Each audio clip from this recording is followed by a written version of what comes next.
All right, Alexander, let's talk about the Russian economy because we have gotten a lot of news about the Russian economy. Putin spoke about the Russian economy at the St. Petersburg International Economic Forum. The Russian finance minister spoke about not only the Russian economy, but also about BRICS and creating a settlement currency. He spoke about that as well. And we had I believe it was the World Bank report that came out, which said that Russia is now the fourth largest economy in terms of purchasing power.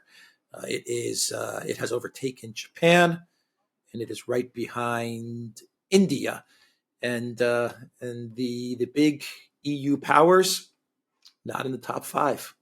That must really piss them off. But anyway, what are your thoughts Yeah, on all the let's news start. about the Let's Russian start. economy? Yeah, let's start with the World Bank. The World Bank's reassessment of its figures. By the way, this has come as such a big shock that I noticed that no part of the British media, for example, is reporting this. There's a sort of complete silence.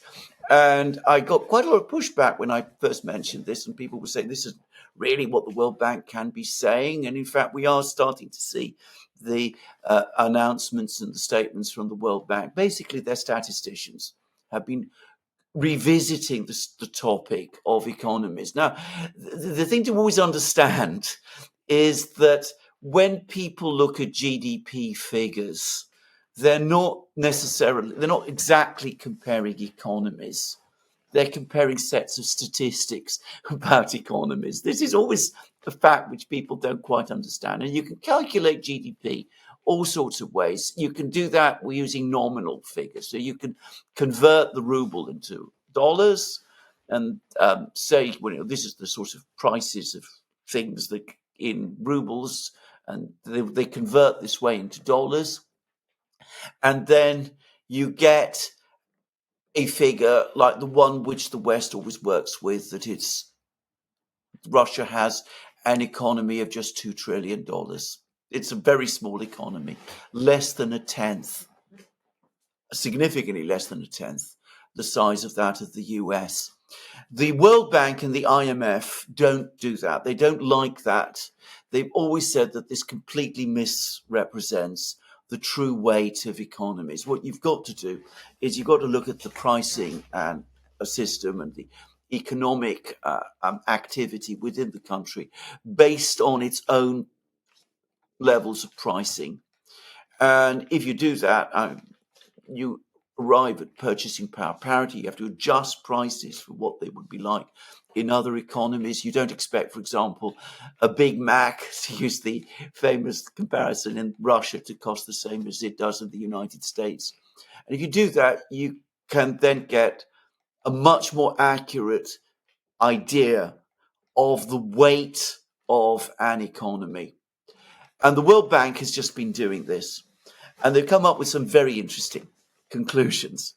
They've now decided that Russia isn't the sixth biggest economy, as people were saying a year ago, or the fifth biggest economy, as they were saying as recently as February, when Russia, according to purchasing power parity figures at that time provided by the World Bank, overtook Germany. They're saying that Russia actually overtook Japan before 2021 and has been the fourth biggest economy for some time. And they've upgraded the size of its economy from 5.7 trillion to 6.45 trillion. A very, very big jump, um, since their last calculations. But what people are overlooking is that they are also saying that around 40% of the Russian economy operates beyond their ability statistically to capture. Now, a lot of people are saying that this, is talking about black markets and things of that kind. It doesn't. It just means that the Russian economy is very complex, very large, and especially since so much of it is now taking place using mechanisms, payment mechanisms and things of that kind, which are outside the ability of the Western powers, including the World Bank, to monitor. Around 40% of the Russian economy it is not being captured by these statistics. Now, if you add that up, if you factor that in, then you're arriving at a figure for the true size of the Russian economy of around 9 to 10 trillion dollars, at which point it becomes around 35% the size of the United States. Roughly, well, more 35, 36, 37% the size of the US. Much bigger than Japan's, far bigger than Germany's. And that definitely and convincingly places it amongst the top four.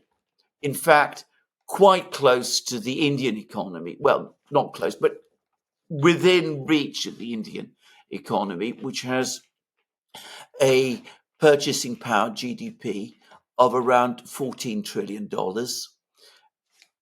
but obviously with a very, very much bigger population, 10 times bigger. So this is what we on the Duran have been saying for years. It's what I have been saying for years, that the true size of the Russian economy, and by the way, the true size of Russia's economic growth rate has been massively underestimated for a very, very long time. That Russia's economy is much bigger than people believed, and that its growth rates almost certainly are bigger than even the Russians themselves have been reporting. And that brings us, by the way, to the reasons why we have this failure in the economics war.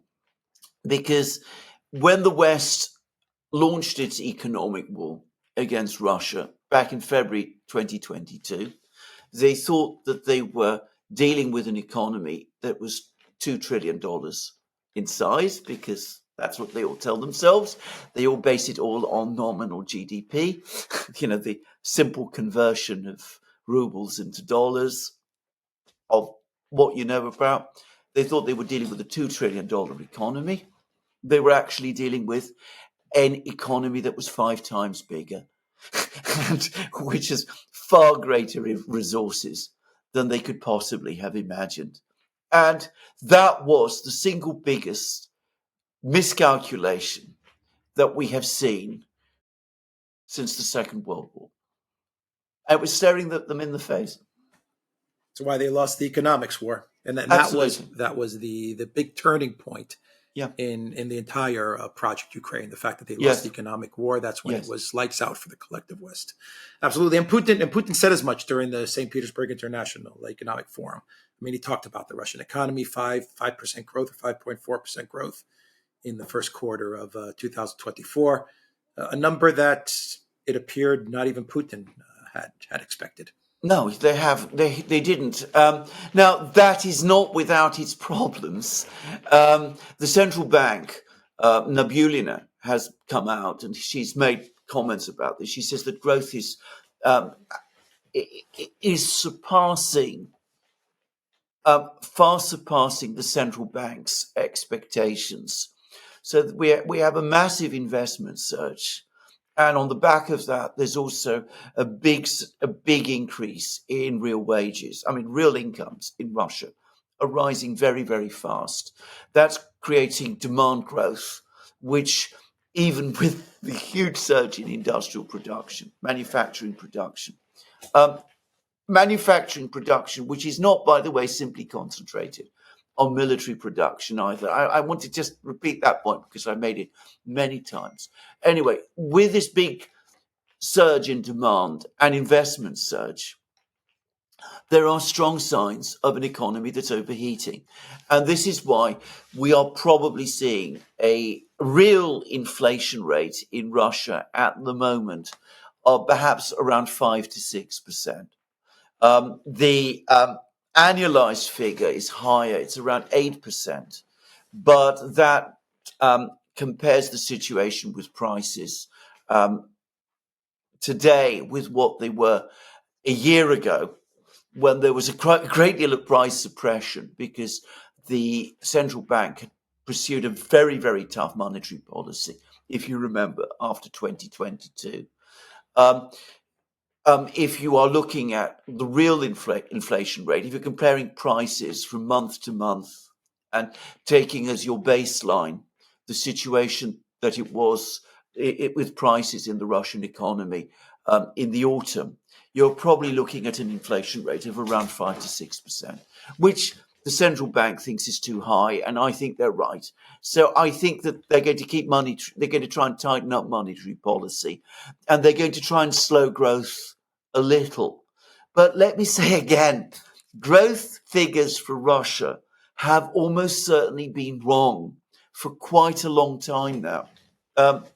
If you've been looking at growth numbers that the Russians themselves have been supplying, which have been also based, I think, on distorted GDP figures, because this is the problem. The Russians have themselves been using nominal GDP growth, nominal GDP, as the statistical basis for many of their growth calculations. They've been showing growth of around 2%, sometimes a bit less, sometimes a bit more, for quite a few years now. Whereas the reality is we're probably getting growth of well over 3% and probably over 4% since last year. And that explains something which visitors who go to Russia notice, which is that every year the situation gets better. The country looks more prosperous. It looks richer. And the reason it's looking richer from year to year to year is because the true growth rate is higher again than what many people have thought. Now, again, this is an enormous subject. It requires an awful lot more explanation that we can provide in a program like this. But we go back to the essential point. This is a very big economy. It is an economy that is very well resourced. It's now flying. It's flying perhaps a bit too high. It has to be brought down a little. But there's every reason to think that it will continue this industrial and investment surge. And this almost certainly now is for the long term. We could easily see growth settle at between 4 to 5% in over the course of the next few years. I don't think this is an overestimate, far-fetched as that might seem to some people.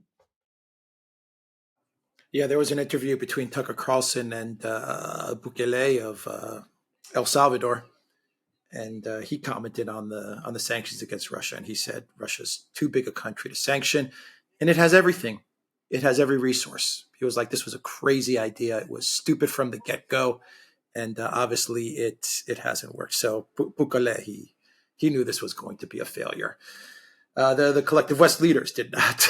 Anyway, no, because can I just say again? Yeah. The problem is, again, they got themselves trapped into their own narrative. They've endlessly. I mean, they only look at nominal GDP, which flatters them, makes their economies look bigger than they really are.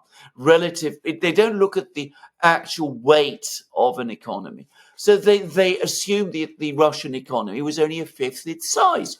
And this is, by the way, where the gas station masquerading as a country idea has come from. Because, of course, the most visible part of the Russian economy in terms of its external trade has been its oil and gas exports. If you price those in dollars, and you can do that because the price of oil and the price of gas is an internationally traded price, and then project them onto an economy whose size you are massively underestimating because you are not pricing things in Russia, getting, value costs within Russia correct, then you're going to get a far bigger estimate of the proportionate size of the oil and gas industry as part of the overall Russian economy than it actually has.